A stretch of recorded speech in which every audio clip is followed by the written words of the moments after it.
हमारे साथ है लोक जनशक्ति पार्टी रामविलास के संसदीय बोर्ड के अध्यक्ष हुलास पांडे जी।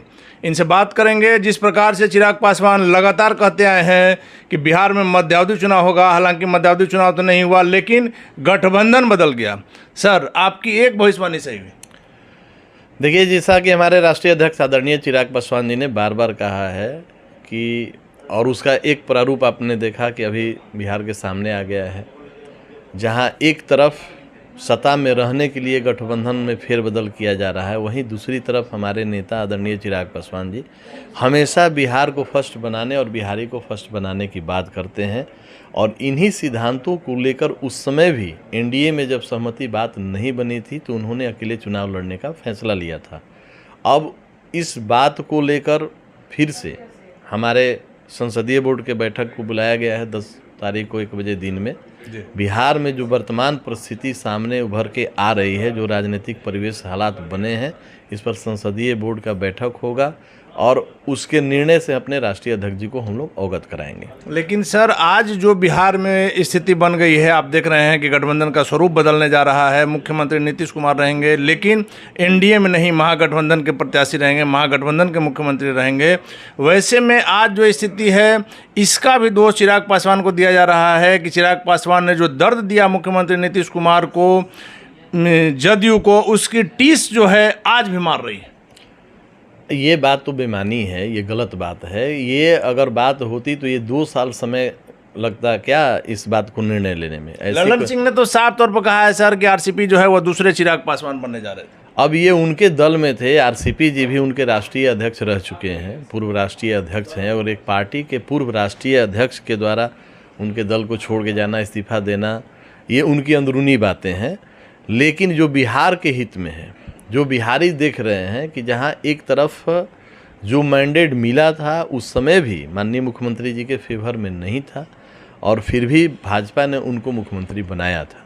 और कौन सी ऐसी परिस्थिति आ गई कि अब गठबंधन को बदलकर फिर से वो महागठबंधन की तरफ जाना चाह रहे हैं या जा रहे हैं और फिर से वहाँ मुख्यमंत्री बनकर बिहार में सरकार चलाना चाहते हैं। हम लोगों को समझ में नहीं आ रहा है कि ये बिहार के हित में है या अपने हित में है। सर, एक चीज़ मानेंगे कि मुख्यमंत्री नीतीश कुमार जो है परिस्थितियों के मुख्यमंत्री?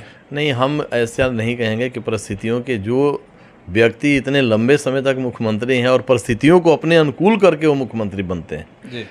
हर स्थिति और परिस्थिति को अपने अनुकूल मुख्यमंत्री बनने के लिए वो अपने अनुकूल बना लेते हैं। लेकिन सर, आपने देखा होगा कि जिस प्रकार से तेजस्वी यादव को लेकर के लगातार राष्ट्रीय अध्यक्ष ललन सिंह हो, मुख्यमंत्री जी हो, और आज अचानक से जो है फिर तेजस्वी के प्रति प्रेम उमड़ पड़ा है। आखिर कैसे इतना जल्दी पलटीमार काम हो जाता है?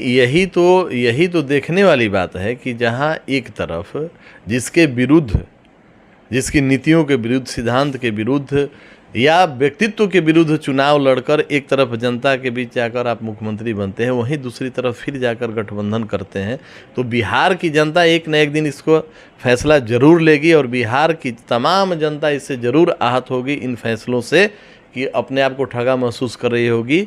और आज हमारे राष्ट्रीय अध्यक्ष आदरणीय चिराग पासवान जी का जो विजन है, जो सोच है, वो बिहार की जनता को याद आ रहा होगा कि हम लोग एक तरफ जहां बिहार को फर्स्ट और बिहारी को फर्स्ट करने की बात करते थे, वो परिस्थितियां विषम थी। जहां एक तरफ हमारे दिवंगत नेता आदरणीय रामविलास जी का देहांत हो चुका था, वहीं दूसरी तरफ हम लोग चुनाव में थे और विषम परिस्थितियों में हम अपने विजन को जनता के बीच मजबूती से नहीं पहुंचा पाए थे।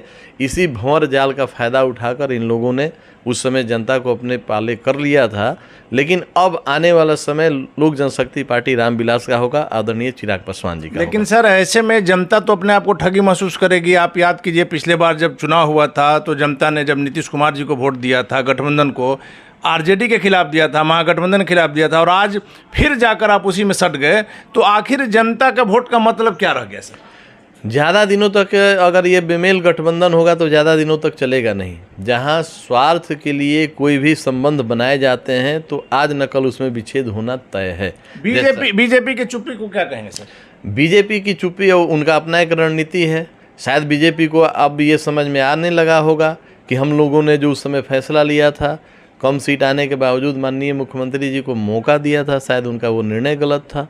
तो अपना किया हुआ गलती आदमी को याद आता है और उस समय आदमी को मौन होना पड़ता है। सर आपने देखा होगा नई जो सरकार बनने की कवायद चल रही है, इसका प्रारूप क्या होगा, इस पर भी कुछ स्थितियां स्पष्ट हो गई हैं कि 8 से 10 महीना मुख्यमंत्री नीतीश कुमार रहेंगे मुख्यमंत्री, फिर तेजस्वी यादव रहेंगे और महागठबंधन की ओर से मुख्यमंत्री नीतीश कुमार प्रधानमंत्री पद के उम्मीदवार होंगे। अब अपने से अगर प्रधानमंत्री उम्मीदवार बनना हो तो कोई भी आदमी अपने आप को घोषणा कर दे, उसमें कोई गलत बात नहीं है। कोई भी आदमी अपने आप के मन में रख सकता है, ख्वाब कर सकता है, लेकिन मुख्यमंत्री हो, प्रधानमंत्री हो, देश की जनता आम आवाम चुनती है। हालांकि परिस्थितियां तो अब अलग हैं, कम सीट रहने के बावजूद भी उनको मौका मिला, मुख्यमंत्री रहे और फिर गठबंधन बदलने की बात हो रही है।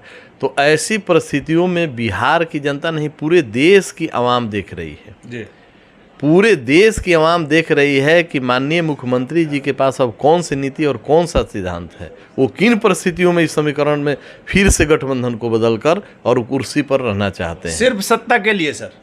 तो सत्ता के लिए आप अगर सत्ता के लिए अपने सिद्धांतों से समझौता करेंगे तो जनता समय पर उसका हिसाब कर देगी। तो सर अंततः तो बात वहीं आकर खत्म हो गई। मेरा आखिरी सवाल भी आपसे यही है कि चिराग पासवान का जो कहनाम है कि बिहार फर्स्ट, बिहारी फर्स्ट, बिहारियों की चिंता किसी को नहीं है। आज से लालू प्रसाद यादव थे तब से लेकर मुख्यमंत्री नीतीश कुमार के आने के बाद तक 10,000 के रोजगार के लिए लोग बाहर जाके धक्के खाते हैं और बिहारी का इमेज अगर एक IAS IPS का है तो एक मजदूर का भी है।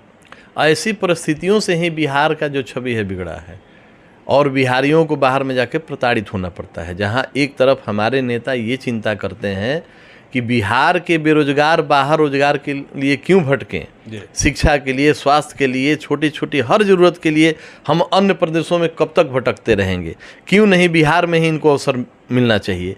तो इन परिस्थितियों को लेकर जब सवाल पूछा जाता है तो कहा जाता है कि हमारे आदरणीय नेता चिराग पासवान जी के बारे में कि हमारा विरोध करते हैं, सरकार का विरोध करते हैं। सरकार का और किसी व्यक्ति का हमारे नेता विरोध नहीं करते हैं।